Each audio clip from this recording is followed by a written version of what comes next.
Hello and welcome to the TGM classes. This is Sandeep बस को। चलिए चलो बात करते हैं रिसोर्सेज एंड डेवलपमेंट, जो कि ज्योग्राफी का एक चैप्टर है, या फिर बोले ज्योग्राफी का ये पहला चैप्टर है।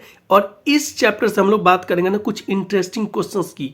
ठीक है, तो first question is what is meant by resources, यानी कि रिसोर्सेज से क्या आज से है, रिसोर्सेज से आप क्या समझते हैं।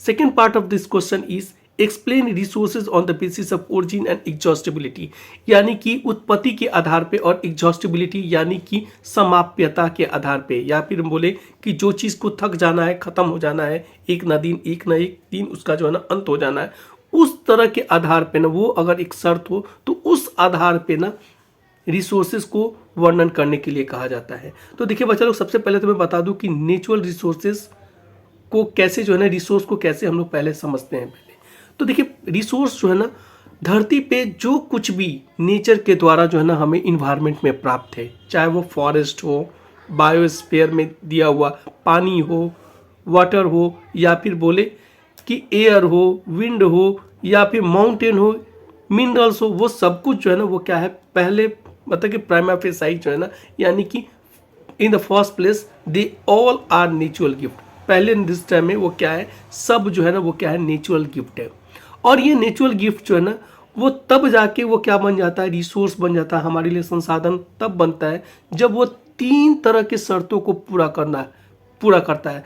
पहला शर्त क्या है, टेक्नोलॉजिकली जो है ना वो एक्सेसिबल हो, यानी कि तकनीकी तौर पे जो है ना हमें जो है ना वो सुलभ हो, पहला चीज़। सेकेंड चीज़ क्या है, इकोनॉमिकली फीजिबल हो, यानी कि आर्थिक तौर पे जो है ना वो हमें सपोर्ट करता हो, यानी कि वो पॉसिबल हो। एंड कल्चरली एक्सेप्टेबल हो, और सांस्कृतिक तौर पे यानी कि समाज, सोसाइटी, कंट्री, वो जो है ना वो क्या होता है ना, इसको जो है ना एक्सेप्ट करने के पोजीशन में हो।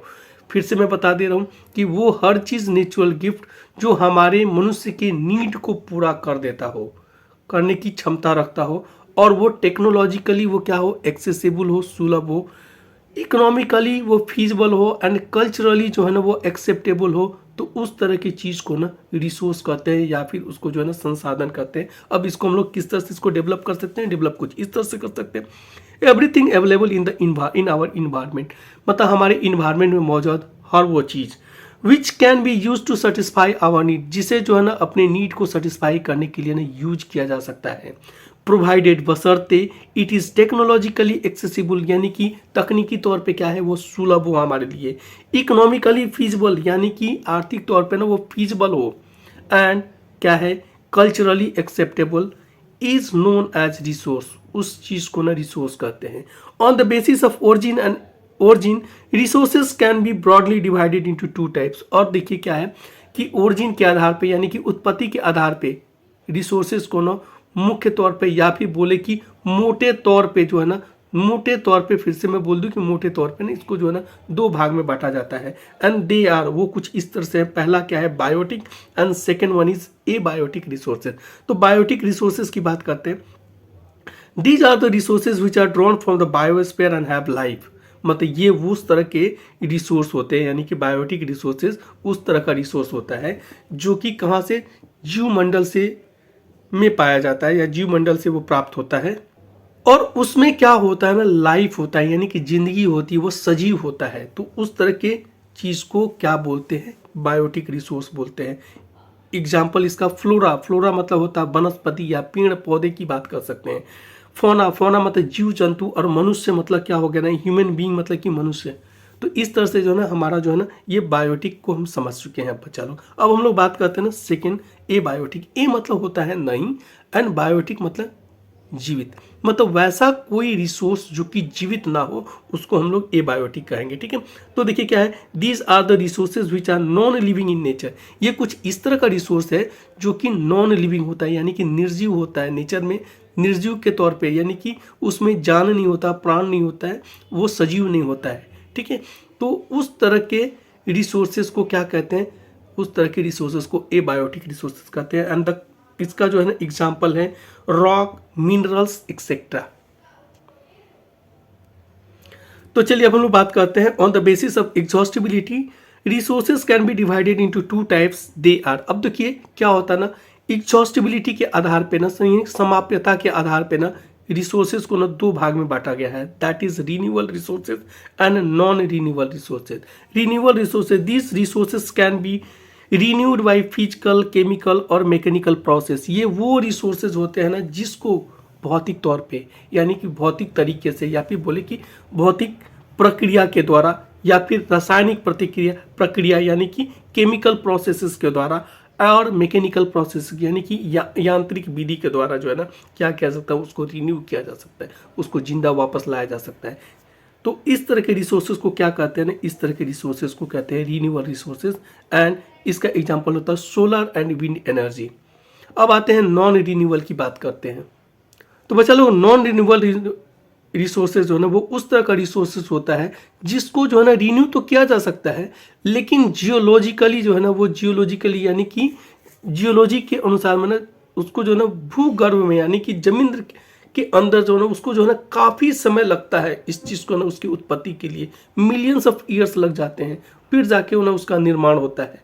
तो ऐसे चीज़ को ना क्या कहते हैं ना, नॉन रिन्यूएबल ही माना जाता है, लाइक फॉसिल फ्यूल। अब देखिए इसको कैसे लिख सकते हैं, इसको कुछ इस तरह से कर सकते हैं कि these resources which can B renewed, ये उस तरह का रिसोर्स है ना जिसको जो है रिन्यू किया जा सकता है, but take long geological time for formation are known as non renewable resources. ये जो है ना इसके फॉर्मेशन यानी कि इसके उत्पादन के लिए, इसके बनने के लिए ना काफ़ी लंबा ना जियोलॉजिकल टाइम लगता है, यानी कि धरती के नीचे में नेचर में बोले ये काफ़ी समय लगता है, तब जाके ना ये रिन्यू हो पाता है, जैसे कि फॉसिल फ्यूल। तो इस तरह के रिसोर्सेज को ना नॉन रिन्यूएबल रिसोर्सेज कहते हैं, क्योंकि इसमें जो है ना काफ़ी लंबा टाइम लगता है, मिलियन ईयर्स लग जाते हैं। ठीक है, अब देखिए आते हैं ना सेकंड क्वेश्चन की बात करते हैं। तो second question goes like this कि व्हाट इज सस्टेनेबल डेवलपमेंट। मतलब सस्टेनेबल डेवलपमेंट यानी कि सतत डेवलपमेंट, सतत जो है ना विकास क्या है, ये चीज़ हमसे पूछा जा रहा है। And second part of this question is why the need for the same arrows, इसकी ज़रूरत क्यों पड़ी।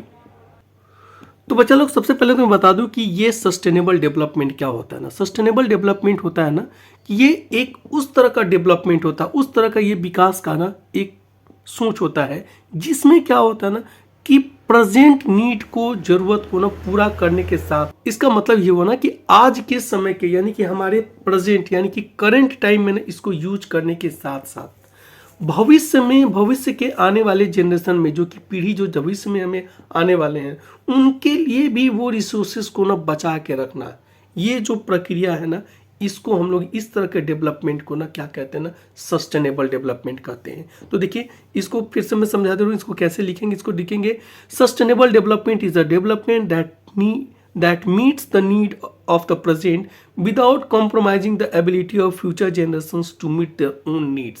मतलब इसका मतलब कुछ इस तरह से हुआ, इसका मतलब ये हुआ कि सतत विकास वो विकास है जो कि भविष्य की पीढ़ियों की अपनी जरूरतों को पूरा करने की क्षमता के समझौता किए बगैर यानी कि बिना कॉम्प्रोमाइज किए, भविष्य के नीड के को बिना यानी कि भविष्य में आने वाले पीढ़ियों के जनरेशंस का जरूरतों का ना से बिना कोई समझौता किए, ठीक है ना, वर्तमान के जरूरतों को पूरा करता है। ठीक है, फिर से मैं बता दे रहा हूँ कि ये वो क्षमता है, ये वो जो है ना डेवलपमेंट है, ये उस तरह का विकास है जिसमें जो है ना लोग जो है ना भविष्य के यानी भविष्य में आने वाली पीढ़ी के बारे में भी लोग सोचते हैं कि उनको जो है ना उनके ज़रूरतों के साथ कोई समझौता ना हो और लगे हाथ प्रेजेंट के लोगों के साथ भी क्या हो, उसका जो है ना अच्छे से वो ऑप्टिमम यूटिलाइजेशन हो। तो उस तरह के रिसोर्स को क्या बोलते हैं ना, उस तरह के डेवलपमेंट को ना सस्टेनेबल डेवलपमेंट कहते हैं। फिर से मैं बता दे रहा हूँ कि सस्टेनेबल डेवलपमेंट क्या है। सस्टेनेबल डेवलपमेंट है कि इसमें ना दो एस्पेक्ट है, पहला है प्रेजेंट और दूसरा होता है फ्यूचर, यानी फ्यूचर में आने वाली जो पीढ़ी है ना उनके लिए भी वो संपत्ति जो है ना या फिर बोले वो जो संसाधन जो है ना उसको बचा के रखना, उनसे समझौता नहीं करना, यानी कि उनके ज़रूरत को भी पूरा हो जाए और प्रेजेंट की भी ज़रूरत को भी पूरा हो जाए, इसको हम लोग बोलते हैं सस्टेनेबल डेवलपमेंट। अब देखिए इसको जो है ना the need for the same was necessitated due to following reasons. अब जो है ना इसकी ज़रूरत जो है ना निम्नलिखित कारणों की वजह से इसकी आवश्यकता पड़ी।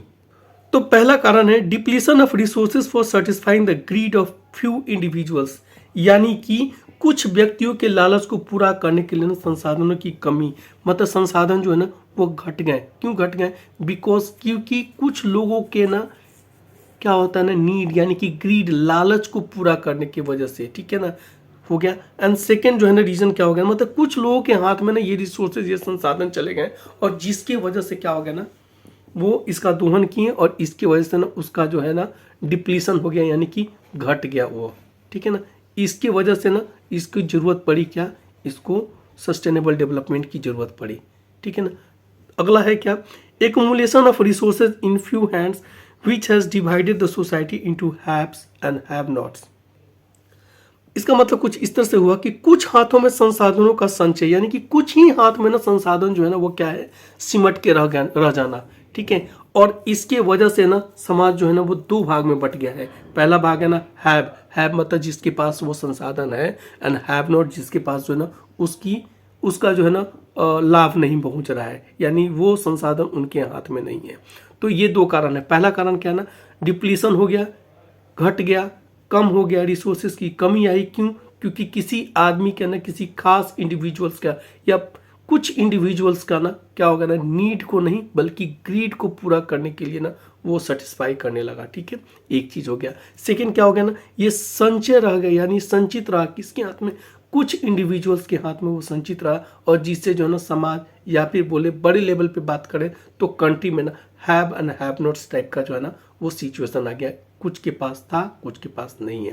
एंड जो है वो तीसरा रीजन है, indiscriminate exploitation of resources has led to ecological crises such as global warming, environmental pollution। अब देखिए क्या है ना कि अनाधून जो दोहन हुआ है ना रिसोर्सेज का, उसके वजह से क्या हुआ है कि इकोलॉजिकल क्राइसिस, कई तरह के इकोलॉजिकल जो है ना संकट जो है ना वो क्या हो गया, सामने आया है। जैसे कि ग्लोबल वार्मिंग का समस्या आ गया, इन्वायरमेंटल पोल्यूशन का समस्या आ गया। तो इस तरह से ना इन वजह से, इन सभी कारणों के वजह से क्या हुआ ना, सस्टेनेबल डेवलपमेंट की जरूरत आन पड़ी। थैंक यू बच्चा लोग।